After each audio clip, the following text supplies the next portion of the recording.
Imagine a late afternoon in New Orleans, where the scent of beignets drifts through the air, mingling with the lively hum of jazz spilling from corner bars. The cobblestone streets buzz with life, old women selling flowers, kids dancing to trumpet beats, and then, cutting through it all, a sound emerges. It's a saxophone, raspy and soulful, pouring out a melody that seems to carry a lifetime of sorrow. That's Harold Jackson playing, a 75-year-old black man with silver hair and weary eyes, sitting on a broken plastic chair in a forgotten corner near the Mississippi River. His weathered hands cradle a rusty saxophone, his only treasure. A few coins clatter into his torn hat, tossed by a drunk passerby, but most ignore him. Across town, a limousine pulls up to a grand hotel, and out steps Maya Jones, a 32-year-old soul singer, a global superstar in a red silk dress that shimmers under flashing cameras. Crowds scream her name, Maya, Maya, as bodyguards clear her path. Two lives, worlds apart, are about to collide and unravel a secret buried for 40 years. What happens when a stolen song sparks a battle between fame and justice, pitting a poor old man against a ruthless millionaire? Hold tight, this tale's about to unfold. Harold's corner reeks of fish from the nearby market, the stench mixing with the damp rot of puddles left by morning rain. His coat's patched and threadbare, his shoes so worn the toes peek through, blackened by street grime. He plays on, the saxophone's wail echoing his struggles.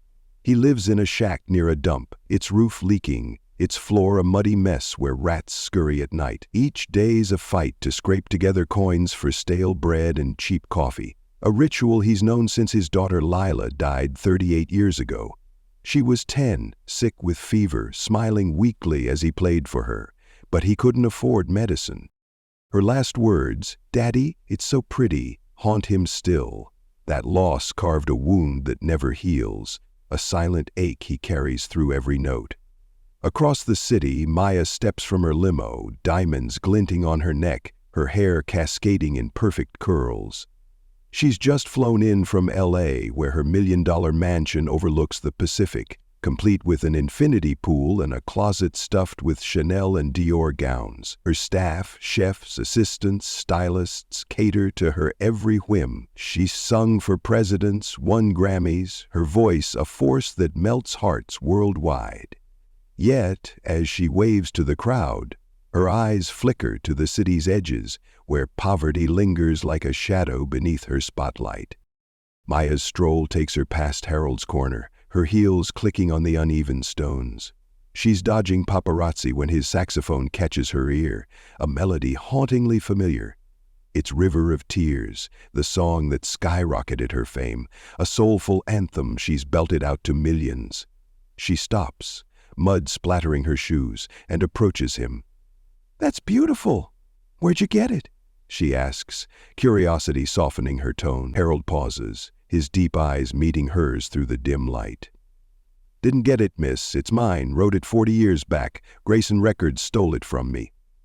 His voice is gravelly, steady, carrying the weight of decades. Maya smiles, a polite chuckle escaping her lips.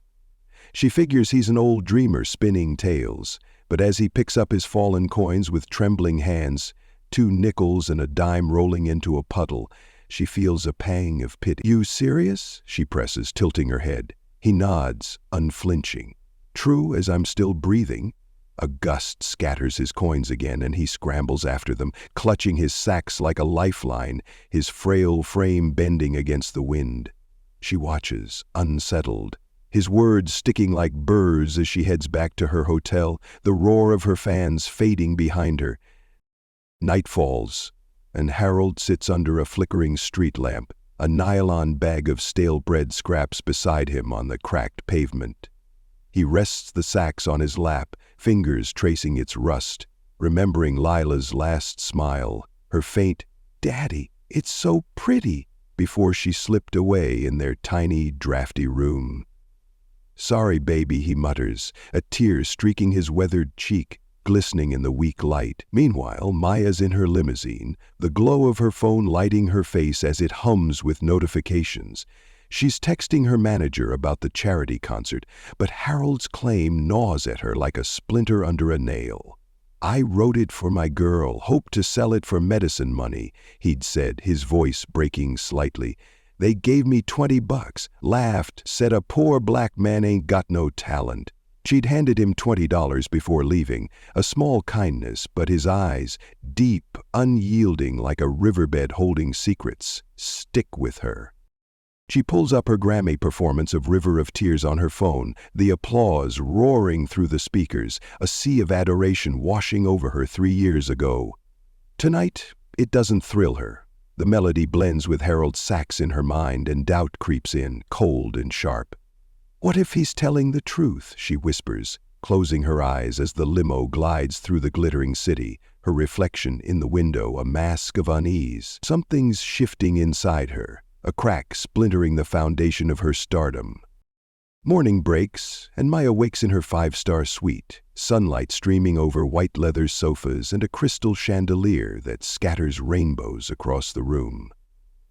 Breakfast awaits on a glass table, caviar on crisp toast, espresso steaming in a delicate porcelain cup, while her wardrobe brims with couture dresses and jeweled heels that catch the light like stars. Her phone buzzes with offers, multi-million-dollar ad deals, gala invites from A-listers, a packed schedule of glamour that defines her life.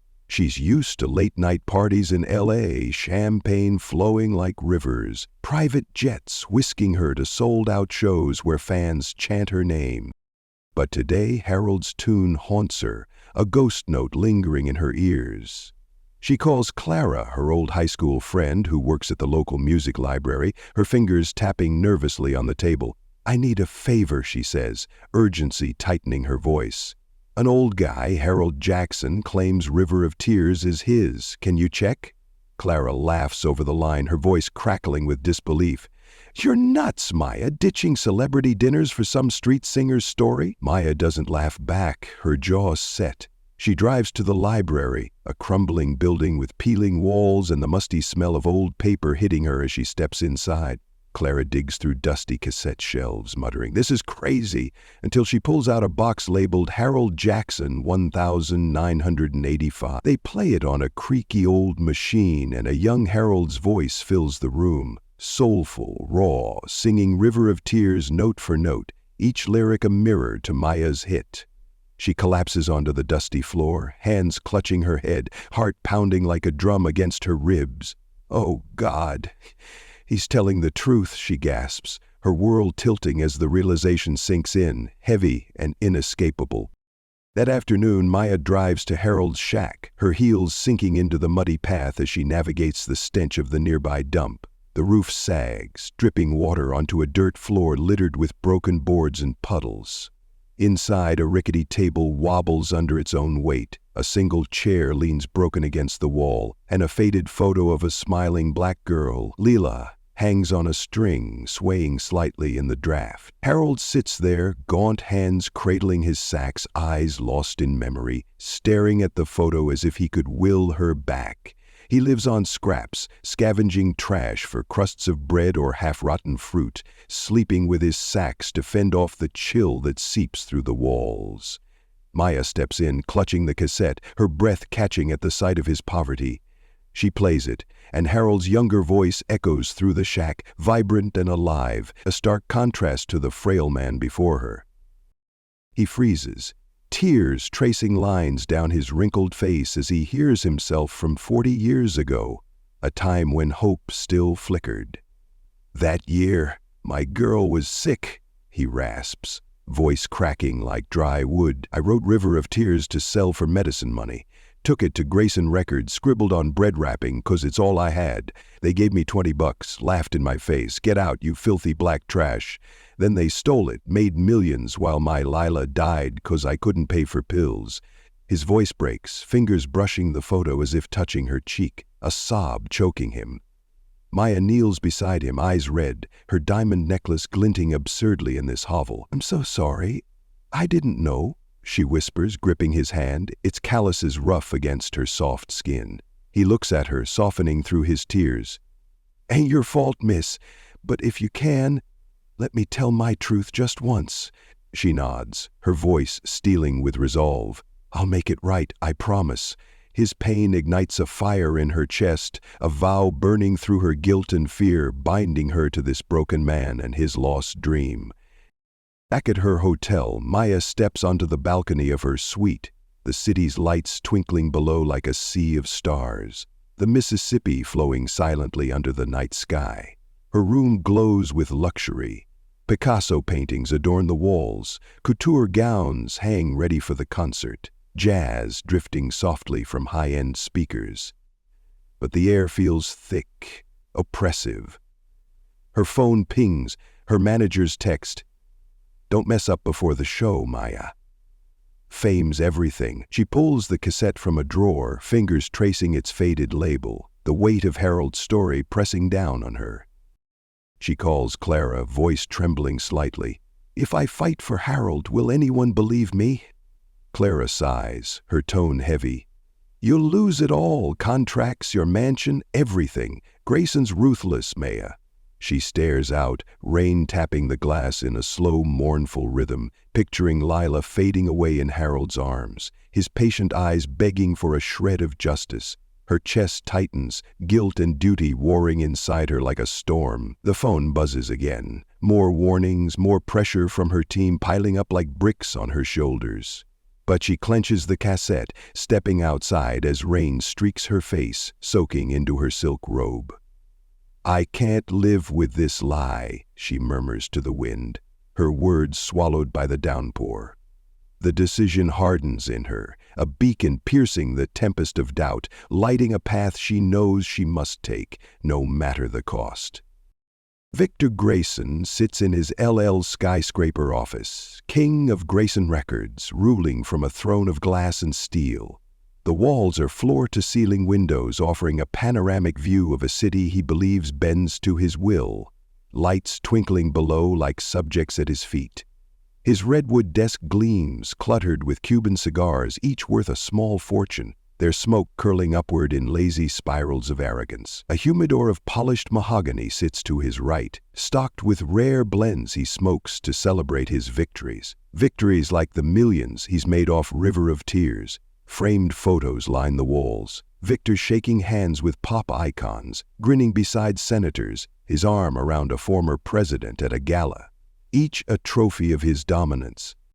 A giant screen flashes profit charts, the numbers climbing into the tens of millions, much of it from Maya's hit, a song he knows isn't hers. He wears a tailored Armani suit, crisp and black, a gold ring glinting as he pours a glass of 50-year-old Bordeaux from a decanter etched with his initials, savoring the power it represents. His life's a parade of excess, a 20-room Beverly Hills mansion with an infinity pool overlooking the Hollywood Hills, a wine cellar stocked with rare vintages worth more than most people's homes, a yacht moored in the Caribbean hosting lavish parties for billionaires and models, champagne flowing under starry skies as he laughs about the little people he's crushed. He's fired hundreds of poor workers for a few extra cents of profit, sneering through his perfect teeth. Music's money, not art, his philosophy carved into every deal he's cut. To him, weakness is a sin, and the world's a game for the strong to win, a playground where he writes the rules. The phone rings, its sleek black surface flashing Maya Jones.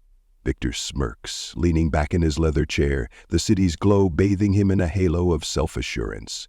He answers via video with a flick of his wrist, puffing his cigar as her face appears, tense, eyes blazing with something he doesn't yet recognize as danger. "Victor, I know about River of Tears," she says, her voice sharp despite a faint tremble. "It's Harold Jackson's, and you stole it from him." He laughs, a harsh guttural sound that bounces off the glass walls, smoke spilling from his mouth like a dragon's breath. "Harold? That black bum?" He scoffs, leaning closer, his grin wide and cruel. "I remember him clear as day, crawling in here with his dirty sheet music, stinking of the street, begging for $20 like a damn dog. I tossed him the cash, took the song. Nobody cares about trash like him, Maya. He was a nobody then, still is now. The world's for the strong, and he ain't it, never was, never will be. His voice drips with contempt, a predator sizing up prey, his cigar glowing red as he takes another drag, exhaling disdain. Maya's fists clench, her breath hitching, knuckles whitening on the other end of the call. "You have to give him justice," she snaps, her voice rising with fury, cracking with the weight of her discovery. Victor's smile vanishes, his eyes narrowing to slits, cold and sharp as ice picks slicing through the haze of smoke. He stubs out the cigar with a vicious twist, ash smearing across the desk, and leans into the camera, his face filling the screen, veins bulging at his temple. "Listen, girl," he snarls, voice low and venomous, each word a lash. "One word, one damned whisper, and I'll leak fake drug photos of you snorting lines in some seedy bathroom, spread rumors you're a junkie who can't stay clean, sue you for breach of contract till you're broke and sleeping in the gutter like that filthy old man. I've got lawyers on speed dial, hackers who can bury you, reporters who'll print anything for a paycheck. You've got 24 hours to shut your pretty little mouth, or you're finished. Your career, your fancy life, all of it, gone." He slams the call off, the screen going black with a beep that echoes in the silent room, a death knell for her defiance. Or so he thinks. He turns to his assistant, a wiry man trembling in the corner clutching a tablet, his face pale under the fluorescent lights. "Watch her every move," Victor barks, voice cutting like a blade. "If she steps out of line, crush her. Hire hackers, bribe tabloids, dig up dirt, fabricate it if you have to. I want her ruined before she can blink." He lights another cigar, puffing smugly, the smoke wreathing his head like a crown. But in New Orleans, Mia's blood boils, fear tangling with rage, her hands shaking as Victor's threat coils around her like a noose, tightening with every heartbeat. Back in her hotel suite, rain hammers the floor-to-ceiling windows with relentless fury, casting jagged shadows over the plush red sofa and delicate white orchids trembling on the glass table, their petals quivering as if sensing her turmoil. A massive poster of her Grammy win looms on the wall, her in a sparkling gown beaming with triumph under golden lights. But tonight, that smile feels like a stranger's, mocking her from its gilded frame with hollow cheer. Her phone buzzes incessantly, ad offers piling up like glittering promises, party invites from Hollywood elites twinkling with temptation, a text from her manager Tony blasting in urgent caps. "Don't ruin this, Maya. You've got everything." She pulls Harold's tape from a drawer, her fingers trembling as they trace its worn edges, the weight of his truth heavier than the diamonds around her neck, heavier than the life she's built.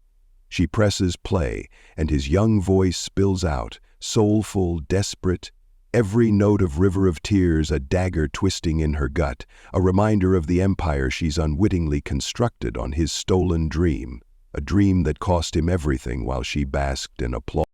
Tony burst through the door, his suit rumpled, tie askew, eyes wild with panic as he storms across the marble floor. "Maya, what the hell are you doing?" he shouts, his voice cracking like glass under strain. "You've got a mansion in L.A., cars worth more than most people's houses, endorsement deals in the millions. Don't throw it all away for some nobody off the street." He grabs her shoulders, shaking her lightly, his fingers digging into her silk robe, his breath hot with desperation. "Grayson will destroy you. Lawsuits that'll drain every cent, smears that'll paint you as a washed-up addict. You'll be nothing. Think of your fans, your legacy, everything we've bled for." She stares at him, eyes glassy, then turns to the window where rain blurs the city lights into a smeared canvas of gold and gray, Victor's ultimatum. 24 hours, pounding in her skull like a death knell tolling her fate. She rips free of Tony's grip, pacing the room, her robe swishing against the cold floor, heels clicking with each frantic step. "You don't get it, Tony," she snaps, voice raw, ragged with emotion. "That nobody wrote the song that made me. He lost his daughter because of it. Because of them. Lila died in his arms while Grayson laughed and counted their millions."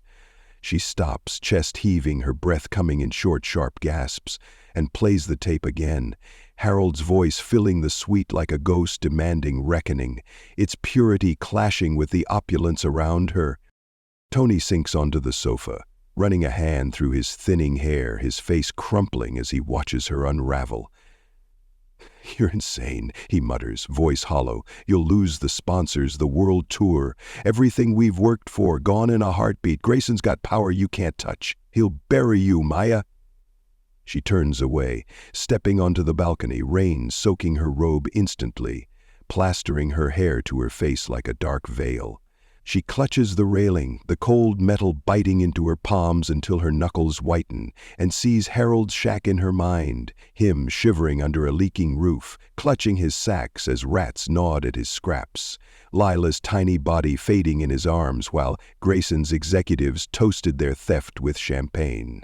"The world's for the strong," Victor taunted, his voice a venomous echo slithering through her thoughts, chilling her more than the rain. Is she strong, she wonders, living in this gilded cage, wearing diamonds worth more than Harold's entire life, singing a song she didn't earn while he starved?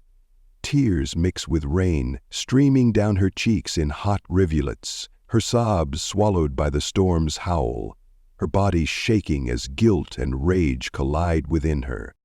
"You'll lose it all," Clara's warning rings in her ears, joined by Tony's pleas echoing from inside, a chorus of doubt hammering her resolve like fists on a crumbling wall. She grips the railing tighter, her nails scraping the wet steel, and Harold's eyes flash before her, patient, pleading, unbroken after decades of pain, eyes that saw her not as a star, but as a chance for redemption. Her heart screams louder than her fears, a primal cry rising above the tempest, drowning out Victor's threats and Tony's despair. "Better to lose it all than live a lie," she whispers, voice steadying as she wipes her face with a trembling hand, rain dripping from her chin onto the balcony's edge. She steps back inside, slamming the glass door with a force that rattles the frame, her wet robe clinging to her like armor. Tony looks up, startled, his protests dying as he sees the fire in her eyes, a blaze that no storm can quench. She picks up the tape, clutching it like a talisman, her breath steady now, her decision a roaring flame, unquenchable, ready to burn down the world if it means lifting Harold up.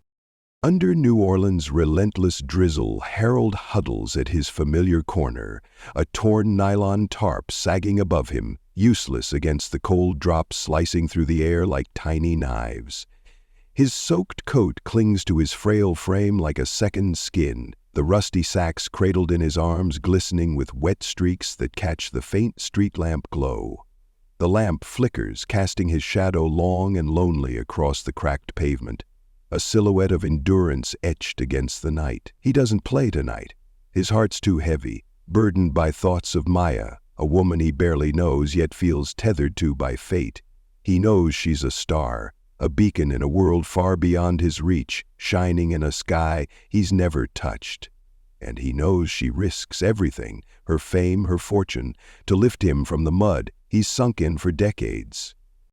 Guilt gnaws at him, sharp and bitter. He'd rather stay silent, fade into the shadows where he's lived so long, than see her fall for his sake, another casualty of his cursed luck. "Don't need no one hurtin' for me," he mutters, breath fogging in the damp chill, his voice lost to the wind that howls through the empty street, rattling trash cans and tugging at his tarp. But the thought of his song, his Lila's song, finally being heard after 40 years, stirs something deep, a flicker of hope he can't douse, a ember glowing faintly beneath the ashes of his despair. He rises, joints creaking like old hinges, and trudges through the slick streets, his shoes squelching with every step, water seeping through the holes to numb his feet, turning them to blocks of ice. The rain pelts his face, stinging his eyes until they blur, but he presses on, driven by a need to reach her, to ease the burden he's unwittingly laid on her shoulders. He stops before her hotel, its golden glow a stark contrast to the darkness swallowing him whole, a beacon of warmth he's never known. Light spills from the lobby, where valets in crisp uniforms usher guests under a canopy, their laughter cutting through the storm like a taunt, their polished shoes clicking on marble he'll never tread. Harold stands there, dripping, a specter at the edge of their world, rain mingling with the tears he doesn't realize he's shedding, wanting to tell her it's okay, that he's grateful just for her belief, that she doesn't need to fight for a man like him. A burly guard spots him, stepping forward with a sneer that twists his meaty face. "Get lost, beggar! This ain't your place. Move it before I make you." Harold flinches, rain dripping from his chin onto his soaked chest, but doesn't argue, his shoulders slumping under the weight of rejection he's known too well. He turns to a young staffer hurrying by, a kid with kind eyes under a soggy cap, juggling a tray of coffee cups in the downpour. Harold presses the wet sacks into his hands, the metal cold and slick, his voice barely audible over the rain's roar. "Give this to Miss Maya Jones," he rasps, throat tight with emotion. "Tell her I don't need money, just want to play my song once 'fore I die, that's all I ask." The kid nods, clutching the sacks with a flicker of pity, and dashes inside as Harold shuffles off, his hunched figure fading into the rainy haze swallowed by the night's embrace, leaving his last hope in her hands, a fragile offering from a man who's lost everything but his dignity. Inside her suite, Maya answers a tentative knock, and the staffer hands her the dripping saxophone, its rust staining his fingers, relaying Harold's message. "Just once, 'fore I die." She takes it, the cold biting her palms, rain pooling on the marble floor like tears from the storm outside. She imagines him out there, alone, soaked, selfless to his core, and her chest tightens, a sob clawing up her throat, raw and unstoppable. "Oh, Harold," she whispers, hugging the sax close, its damp weight a lifeline to his soul, pressing against her racing heart. His words echo, I don't need money." And she sees his shack in her mind's eye, Lila's faded photo swaying on its string, his 40 years of quiet suffering with no hate, only a humble plea that pierces her like a blade. Tears spill hot down her cheeks, a flood breaking through her polished exterior, pooling with the raindrops at her feet, her breaths ragged as she sinks to the floor, cradling the sax like a child. Tony watches from the sofa, silent now, his protests dying in his throat as he sees her unravel, her mascara streaking black rivers down her face. She stands, brushing wet hair from her eyes, and through the tears her gaze blazes with a resolve forged in fire. "I won't let him wait anymore," she declares, voice cutting through the room like a thunderclap, reverberating off the walls. Tony flinches, stepping back, his hands raised as if to ward off her intensity.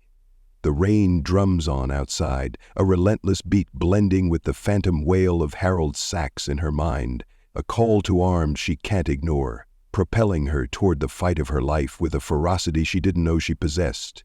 The night of the Soul of New Orleans concert dawns, the outdoor stage ablaze by the Mississippi's banks, a beacon piercing the velvet dark like a lighthouse in a sea of shadows. Thousands pack the riverfront, their cheers a rolling thunder under stadium lights that sweep the crowd like searchlights, cutting through the humid air, phones live streaming to millions across the globe, a digital wildfire spreading in real time. Backstage buzzes with controlled chaos. Sponsors in tuxedos clink champagne flutes, their Rolexes glinting under the tent's soft glow. Assistants dart with headsets, barking orders over the din, and Tony paces near the curtain, his face a mask of dread, clutching his phone like a lifeline, his knuckles white as he mutters curses under his breath.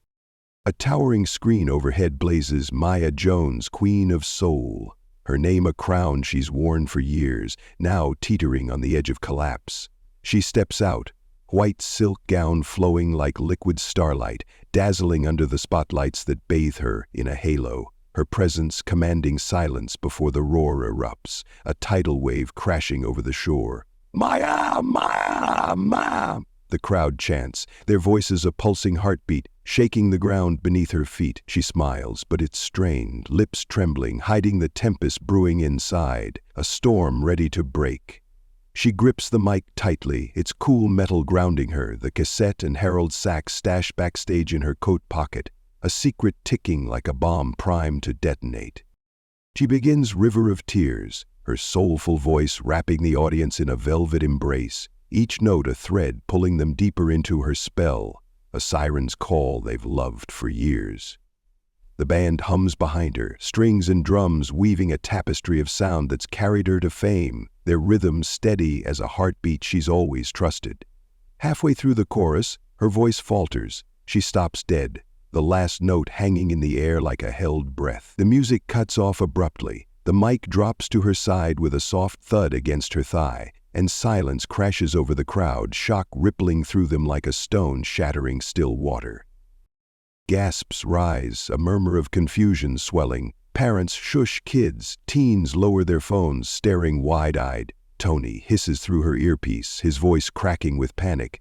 "Maya, what the hell are you doing? Keep going, damn it, don't tank this." She doesn't flinch, ripping the earpiece out and tossing it aside, its faint buzz lost in the hush, her eyes fierce, blazing with a fire that's been building since Harold's sax touched her hands, a fire now roaring free. "I'm sorry," she says, voice trembling but rising, cutting through the stunned silence like a blade through silk. "I have to tell the truth. This song, River of Tears, it's not mine." Gasps erupt, louder now, a wave of confusion crashing over the stands, whispers buzzing like static.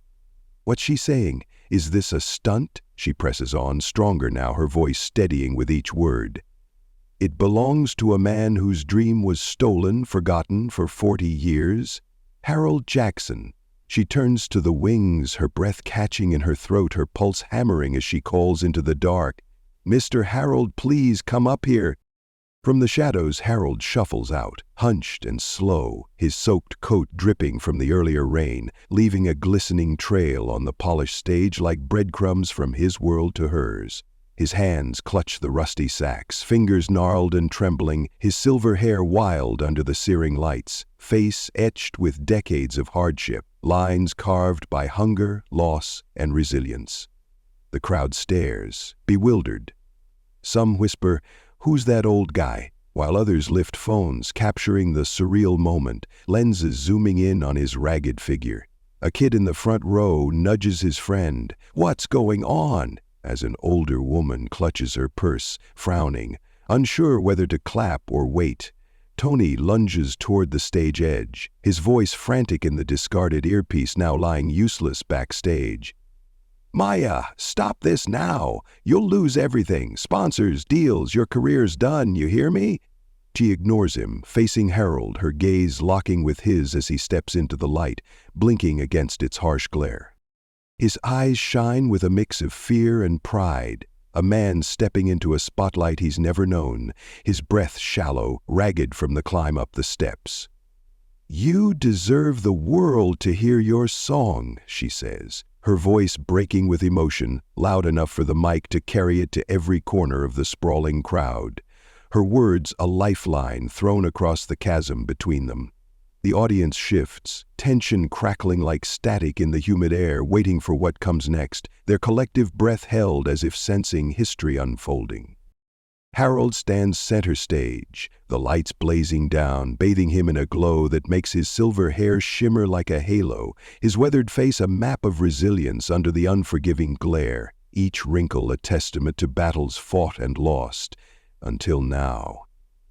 Wind from the river lifts his strands, tugging at his ragged coat, the damp fabric flapping slightly, but he stands firm, a rock against the storm of stares piercing him from every angle. The crowd holds its breath, eyes locked on this stranger who's hijacked their night, anticipation thick as fog rolling off the Mississippi, a hush so deep you could hear a pin drop.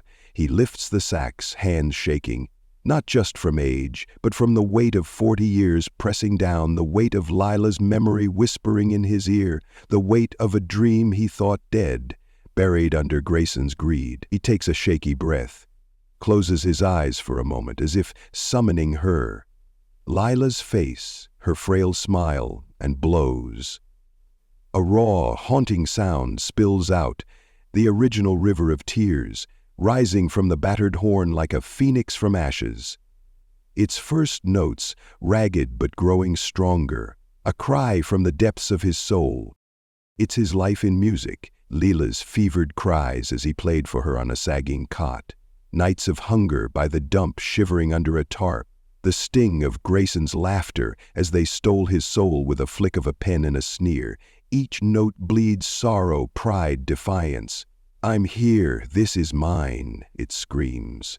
A voice silenced too long, now roaring free, reverberating through the still air, cutting through the crowd like a blade through silence. The audience freezes, caught in the spell. Then tears begin, first a young girl in ripped jeans in the front row, sobbing into her hands, her shoulders shaking. Then an older man with gray stubble gripping his wife's arm, his eyes glistening as he mutters, "Lord Almighty."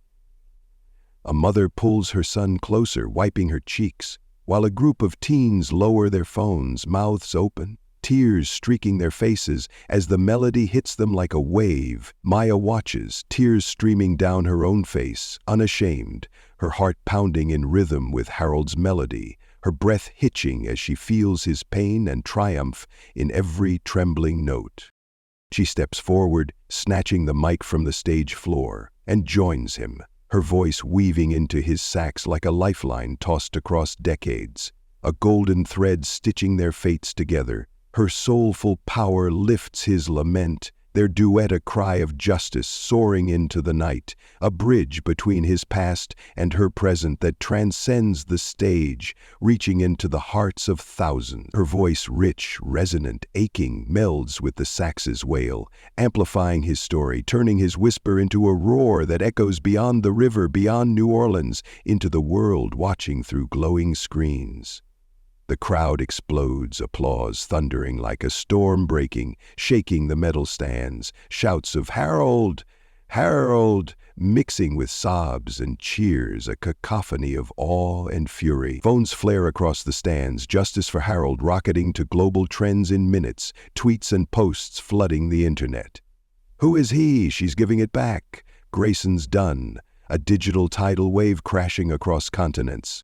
In L.A., Victor's office trembles. He drops his wine, the glass shattering on the hardwood with a sharp crack, red splashing across the floor like blood from a wound he can't staunch. "Stop her!" he bellows into his phone, voice cracking with rage, spit flying as he paces, his polished shoes scuffing the rug. His assistant stammers, sweat beading on his brow. "It's too late, they're live everywhere, sir, and the press is on it. They've got people outside." Victor slams the desk with both fists, cigars tumbling to the floor, rolling under his chair, his face a mask of fury and fear as his empire fractures, cracks, spiderwebbing through the foundation he's built on stolen dreams. He grabs a bottle of scotch, splashing it into a tumbler, gulping it down as the screen shows Harold's sax, Maya's voice, a nightmare unfolding in real time. "Call the damn lawyers," he screams, hurling the empty glass at the wall, shards raining down as his assistant scrambles for the door, phone slipping from his shaking hands. Harold plays the final note, tears glistening on his cheeks like diamonds in the spotlight, and smiles. A radiant, victorious smile, 40 years in the making, his eyes shining with a joy he'd forgotten he could feel. Maya rushes to him, wrapping him in a hug, her wet cheeks pressing against his, whispering through her own tears, "Thank you for giving me courage." The crowd's roar shakes the stage, a tidal wave of sound washing over them, drowning out Victor's distant fury with the sweet sound of justice breaking free. Maya pulls back, raising the 1985 cassette high above her head, her voice booming through the mic with a fury that shakes the air. "This is proof!" she cries, trembling with righteous indignation, her arms steady despite the tears streaking her face. "Grayson Records stole this from Harold Jackson, and I've got the evidence right here." She recounts his story, each word a hammer blow, selling the song for $20 to save Lila, mocked and robbed by Victor as she slipped away in a shack with no heat, no hope. The millions Grayson reaped while Harold starved on the streets, scavenging trash to survive. They laughed at him, threw him out like garbage, left him with nothing while his daughter died in his arms, she says, voice breaking, tears streaming anew, her breath hitching as she fights to keep going.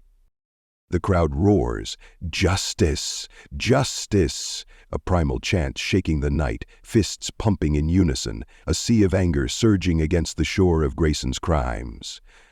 "I was wrong to sing this song, not knowing its truth," she admits, her voice raw with guilt. "But now, I'm standing up for Harold, no matter what it costs me." She plays the tape through the stage speakers, Harold's young voice ringing out, clear, soulful, identical to his sax, a haunting echo of truth that silences the doubters, its purity slicing through the humid air like a beacon. Fury sweeps the audience, a wildfire of outrage. Men shout curses at Grayson, women clutch their kids with tear-streaked faces, teens scream, "Take him down!" as they live stream, their phones a constellation of rage beaming the moment worldwide.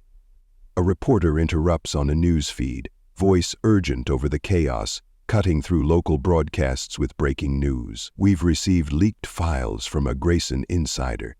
Fake 1,985 contracts with Harold's name scratched out by hand, internal tapes of Victor laughing, 'A poor black guy, who cares, it's ours now.'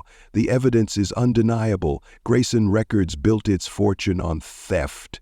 The crowd's roar crescendos, a guttural howl of fury shaking the stands, banners unfurling, Harold's song. Ed Grayson, as the live stream explodes, millions watching, sharing, raging, hashtags trending globally. Harold Jackson, Grayson falls, a digital storm burying Victor's lies under a deluge of truth. In LA, Victor's office plunges into chaos, the chandelier flickering as if sensing the doom closing in, its crystals tinkling faintly above the madness. TVs blast the scene outside Grayson Records. Protesters swarm the glass tower, signs blazing in the night, "Justice for Harold, end Grayson," their chants a war cry echoing up the skyscraper's sleek facade. Victor smashes another glass, shards flying across the hardwood, slicing into his rug as he screams at his assistant, "Burn it all, every file, every damn paper, now!" His voice is a jagged edge, spit flecking his lips, his tie loosened and askew as he stumbles toward the safe, fumbling the combination with shaking hands. The assistant quakes, sweat beading on his brow, his suit jacket damp with panic. "Cops are here, sir. They're in the lobby, coming up," he stammers, dropping his tablet with a clatter, its screen flashing news alerts.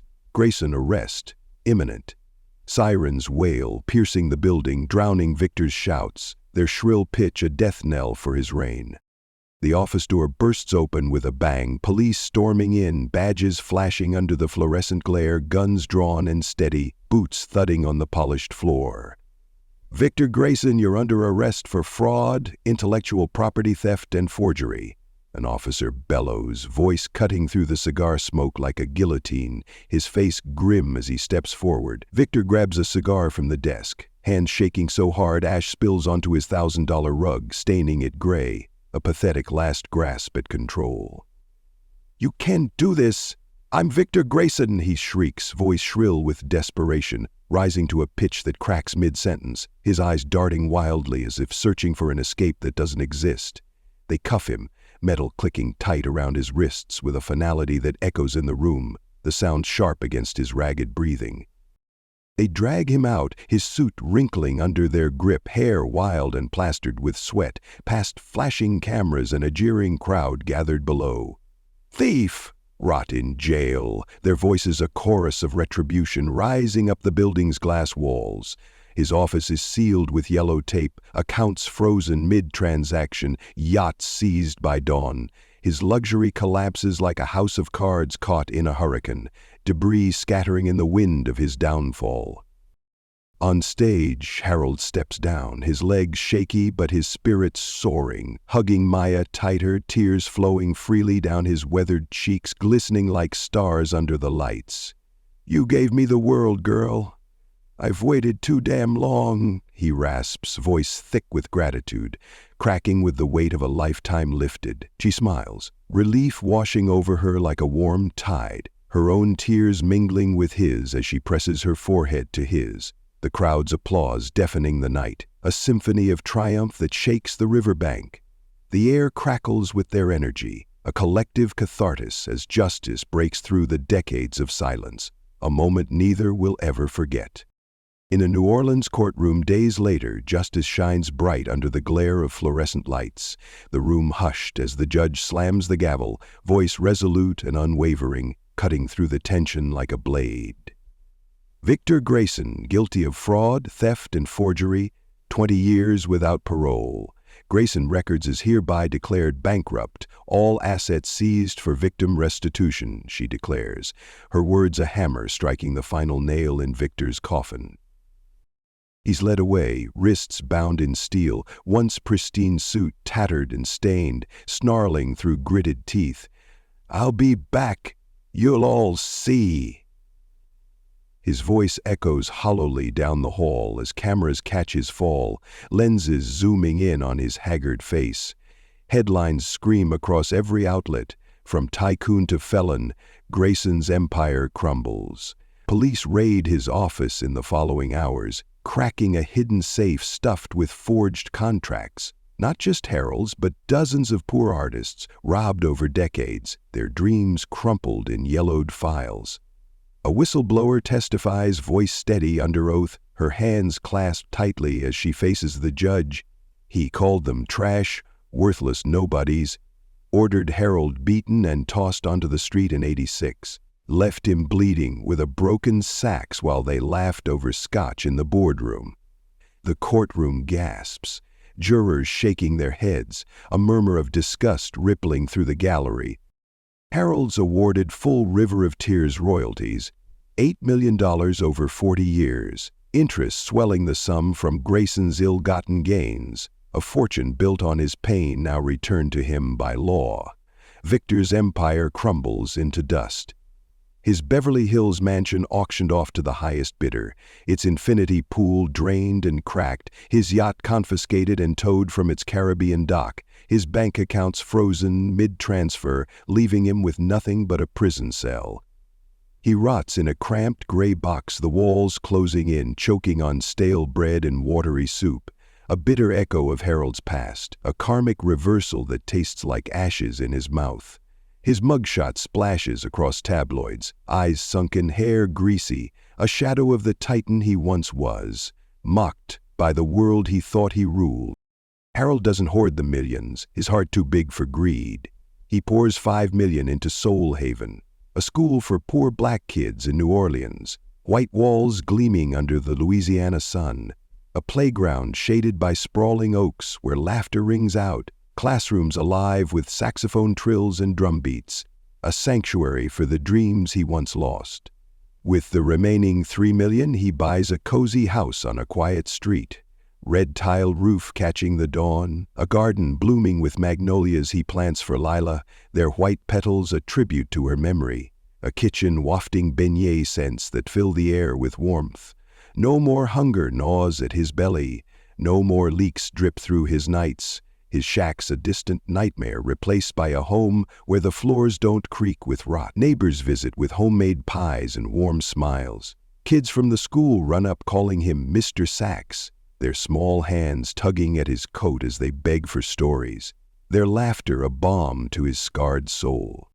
He gets a small TV, its screen flickering to life with news broadcasts, his name in bold, Harold Jackson, street singer to legend, and watches with quiet pride as anchors recount his triumph, a grin tugging at his lips. He builds a modest bookcase, shelves filling with articles clipped from papers, their headlines a testament to his resurrection, pages he runs his fingers over when the nights grow still. Mornings he sits in his armchair by the window, radio playing River of Tears with his name credited at last, a peaceful smile curving his lips as he sips coffee, warm, rich, a luxury he'd forgotten in decades of scraping by.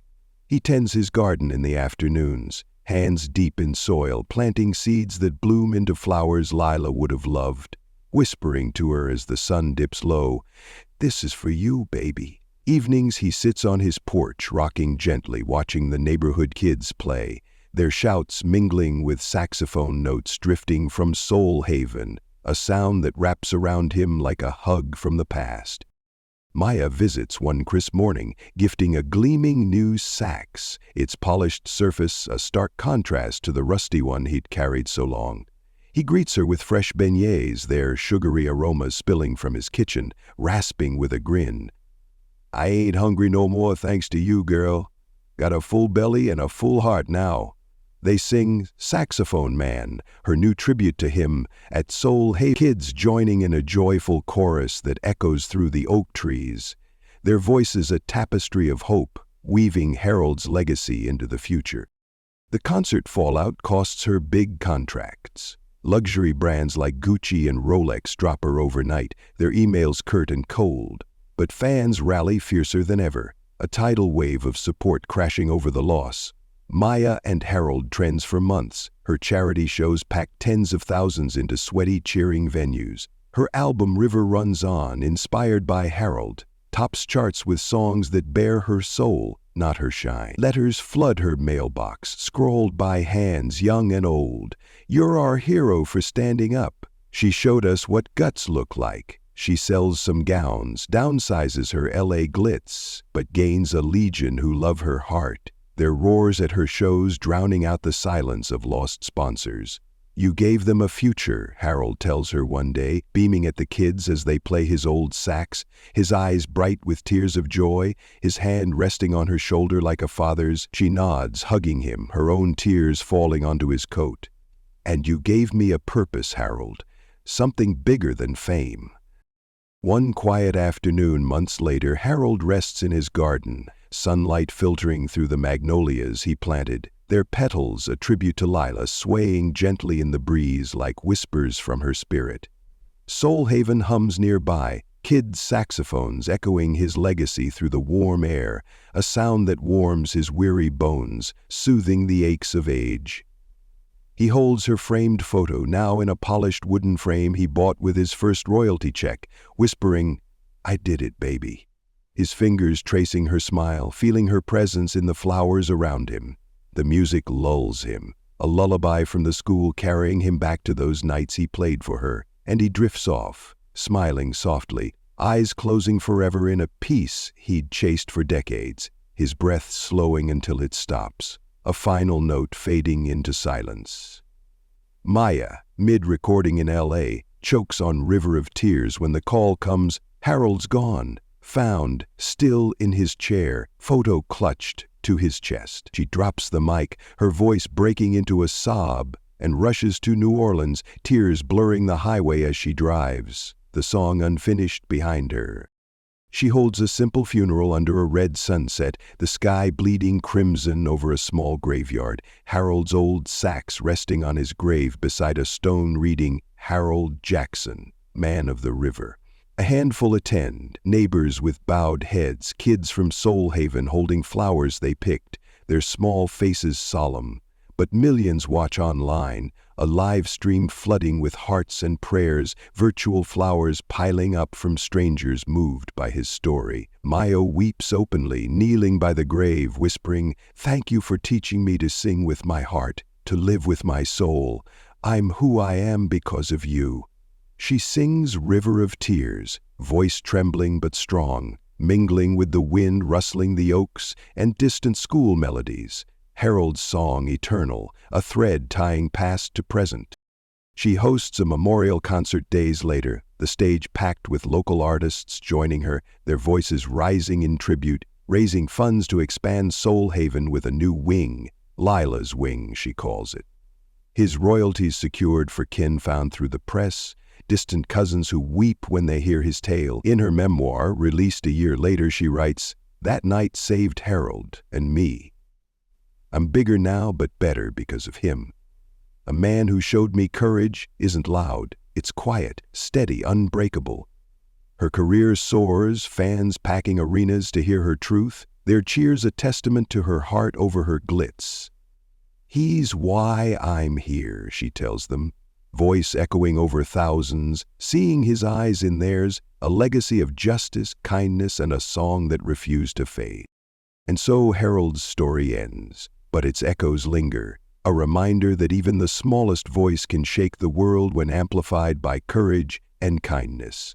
His saxophone no longer plays on street corners, but in the hands of kids at Soul Haven.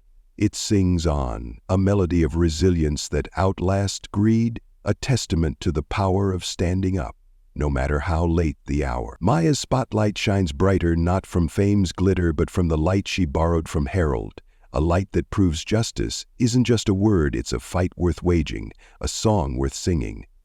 What does this tale stir in you? Would you risk it all for a stranger's truth or cling to the safety of silence? Share your thoughts below. Let's talk about what courage means to you. And if this story moved you, hit that follow button on our channel. We've got more tales of heart and grit coming your way. Stories that prove the human spirit can rise above any storm.